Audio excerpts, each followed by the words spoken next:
It's 104.9 Coyote Country. Robert Miguel here with you. Time for our new feature, Fanboy Fridays. With me on the phone from Dallas, Texas. Oh, well, let me get the resume here. Professional Q&A moderator and speaker, film critic at BigFanboy.com, and show director at Dallas Comic Show. Give it up for Mr. Mark Walters. How you doing, sir?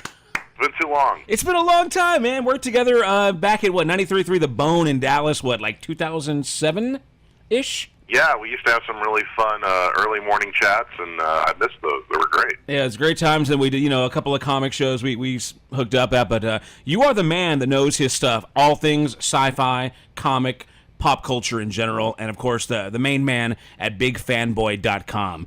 So tell us, what's going on this week in the Big Fanboy world? Well, we're still, like a lot of people out there, I think we're still kind of perplexed as to why people are not going out to see Blade Runner. I think that was a bit of a surprise because, here you have this fan-favorite follow-up to a very big fan-favorite sci-fi movie that everybody seemed to really love, and the studio really went all in on this thing. They spent almost $200 million making it.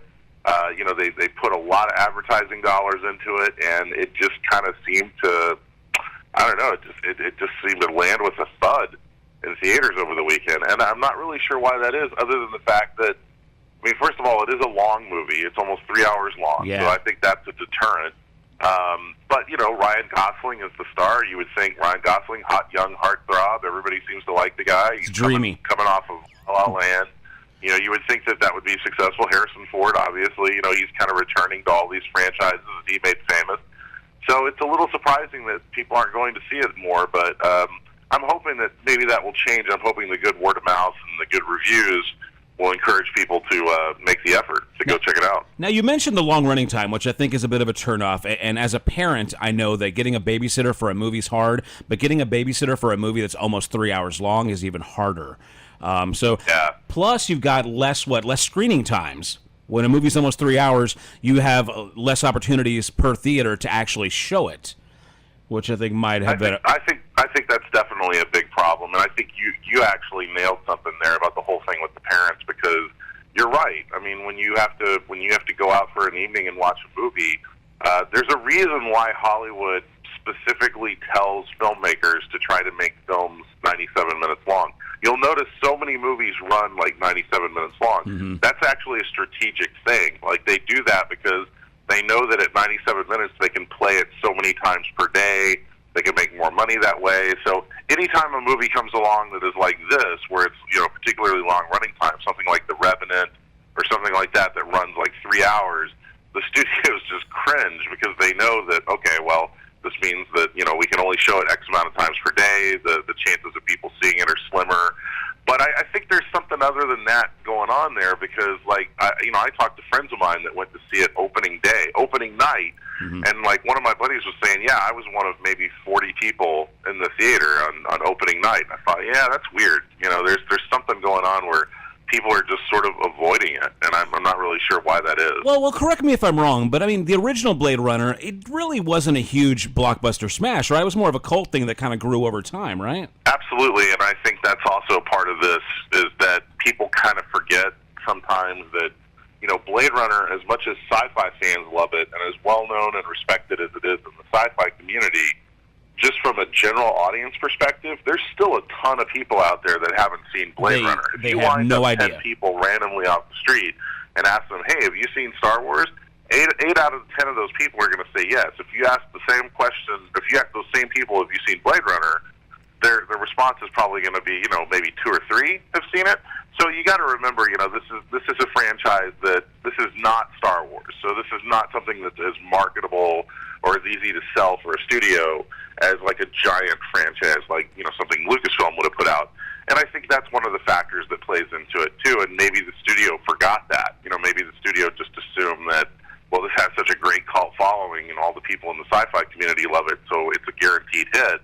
Not thinking about the fact that that's still a niche audience. You're still appealing to a niche audience. Yeah, Blade Runner 2049, I saw it last weekend. I thought it was amazing, but I went with a mixed group, and not everybody was excited about it as I was. Yeah, and I'll be completely honest with you, too. I enjoyed it for what it was. I think it works well as a companion piece for the first movie, but it it is interminably long. You know, it's a very long film, and even I, as excited as I was to go see that movie, I couldn't deny the fact that the length of the film was a little bit of a burden, and it was enough of a burden to where when it was over, I thought to myself, I have no desire to watch this again right away.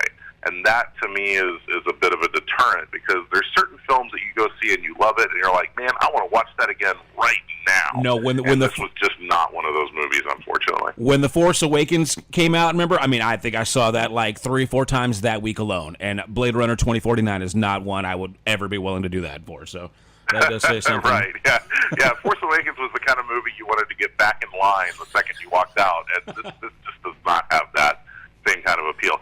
Well, cool. Well, if you haven't seen it yet and you are a fan of the original, it's definitely something you want to see. If you've never heard of Blade Runner and you're just counting on Ryan Gosling and Harrison Ford to win you over, maybe stay away. But looking forward to this week, you have some insight on Professor Marston and the Wonder Woman, which opens up today. Yeah, this is an interesting movie. I think the timing of it, for the sake of the studio putting it out, Annapurna Pictures, the timing of it couldn't be better, because this is obviously the year of Wonder Woman. And everybody's real hyped up. I mean, Gal Gadot just hosted Saturday Night Live, so I mean, there's still a lot of hype from the Warner Brothers Wonder Woman movie. Justice League's about to come out, so you know, everybody's got Wonder Woman on the brain, and that's kind of a cool thing. Well, so this movie explores what is a rather interesting story about the man who created Wonder Woman back in, I guess it would have been the late 30s, early 40s. And sort of what he was all about, the kind of person that he was. And I want to warn people that even though this does delve into the origins of that, the actual story of the movie is more about his relationship between his wife and a woman that he met. He was a professor at a college, and he was teaching all these young girls about psychological effects of different things. And so he meets this girl at the college, and they develop a relationship between, the girl, Olive, and he and his wife, and they kind of have this, sort of, I don't even want to call it a love triangle, because it's very mutual in the way that it plays out in the film. They basically decide to have this, amorous relationship, because they all three kind of want the same thing. But of course, at the time, back then, that was extremely frowned upon. It was not only frowned upon, it was looked upon as illegal. And so, they were kind of having to keep that relationship under wraps. But in a weird way, that relationship led to him coming up with ideas of, what this character of Wonder Woman was about. And helping become like an inspiration to him. These two women in his life were like a muse for him to develop the character of Wonder Woman. So it talks about that, it talks about some of the more controversial aspects of Wonder Woman as a character, because back in the 40s, when Sensation Comics was coming out and Wonder Woman was becoming a well-known character and girls were reading these comic books, there were certain people that came forward and spoke out against it, and actually said that Wonder Woman was an extremely negative thing that needed to be taken off the shelves, and that the comic was constantly depicting bondage and homosexuality and things like that. And while there was certainly that type of stuff in it, it was told much more in the pretense of a comic book story. But again, times were different. People were not ready for that. And so the movie kind of deals a little bit with that. But I would say to people that if you're a comic book fan, or particularly if you're interested in maybe the origins of the character of Wonder Woman, that there's some great stuff in there that delves into that. But the movie itself is really more about the relationship with the two women and the man behind it, and it's a bit of a kinky film. Like, I mean, this is probably one of the more in terms of like those types of movies, like kinky movies that show a lot of sex or that show things that some people might find really taboo. So be prepared for that. If you're going to go see this thinking that it's a movie about comic books, there's a lot more in there that you might not be prepared for, and I think that's going to take some people by surprise. But at the same time, very well made film, and performances are great. Luke Evans is terrific as Professor Marston, and it does go into some really interesting stuff. I think one interesting fact that is presented in this film that I think a lot of people are unaware of was Professor Marston was not only the creator of Wonder Woman, he was the creator of the lie detector, which is ironic because Wonder Woman, with her golden lasso, forcing people to tell the truth, it's kind of that whole life imitates art, art imitates life thing. Wow. Man, I tell you what, I didn't know much about this film going into this conversation, but Professor Marston and the Wonder Woman, I'm definitely intrigued now. So, also coming out this weekend is The Foreigner, which is the new Jackie Chan movie, right? I see the trailer on this. I don't know if you did, but it looks to me like Taken 4 with Jackie Chan. Like, it just looks like Jackie Chan just going after people. I tell you what, I think we're about to see a renaissance with Jackie Chan, because Jackie Chan has kind of been out of the public eye for the last few years. He's been making movies overseas, and he's had a couple of films come out. I mean, the bottom line is Jackie Chan, he's getting old.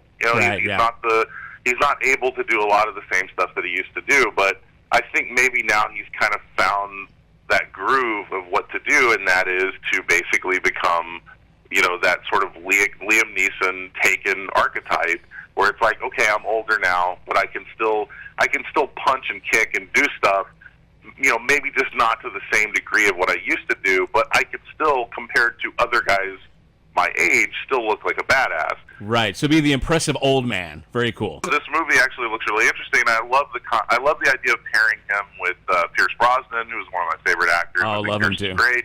So I'm interested to see that pairing, and I think it's going to be a fun film. But this is also the reason I say I think we're going to see a bit of a renaissance with Jackie Chan, is because we've got The Foreigner coming out this weekend.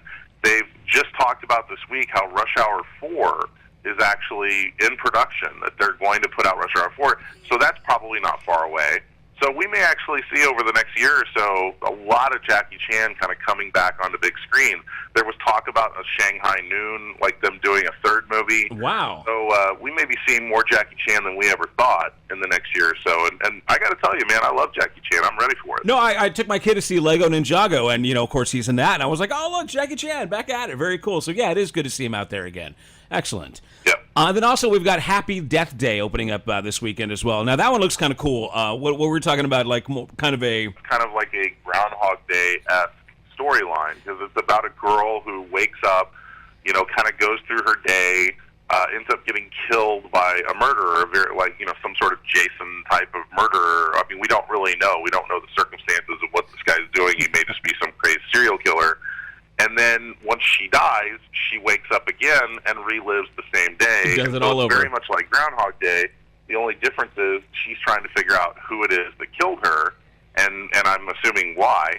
And I think that is kind of an interesting concept. I mean, we've seen that type of concept play out in films several times before, but it's always interesting when you can put a new spin on it.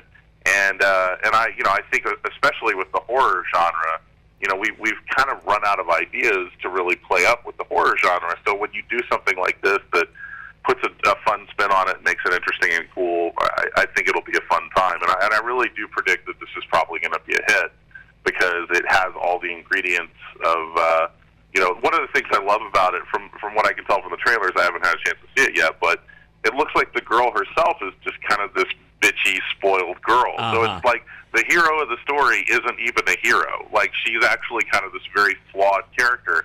And I love it when they do that in movies. I love it when they give you protagonists that are not likable characters, because I think that just makes it that much more interesting.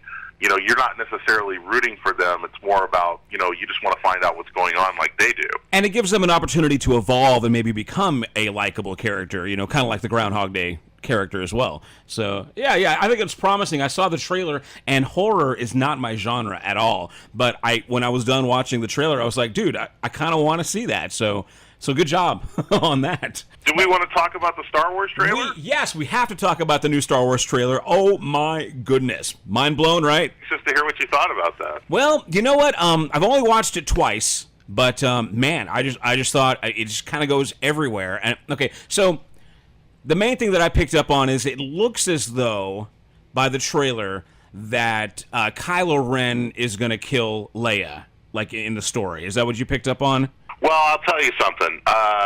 I think that entire trailer is one big misdirect. I think that they are very purposely showing you a sequence of scenes way that makes you think that certain things are going to happen, and in reality, that's not how it's going to happen at all. Just totally out of context. When you mention that scene in particular, because that was the scene that because of the fact that I knew Carrie Fisher and I had worked with Carrie Fisher, I'm still kind of dealing with the fact that she's gone, and it's really depressing. And so seeing her in the trailer and seeing that moment, I was thinking to myself, man, I really hope they don't go that direction, because I think that's going to be really hard to see, you know, sitting in the movie theater. But there was a quote that came out, like, literally the day after the trailer hit, and it was director Ryan Johnson, and he was talking about how when they made the movie that he was actually working directly with Carrie Fisher, and that Carrie was helping to, like, write dialogue for the character and kind of help redirect him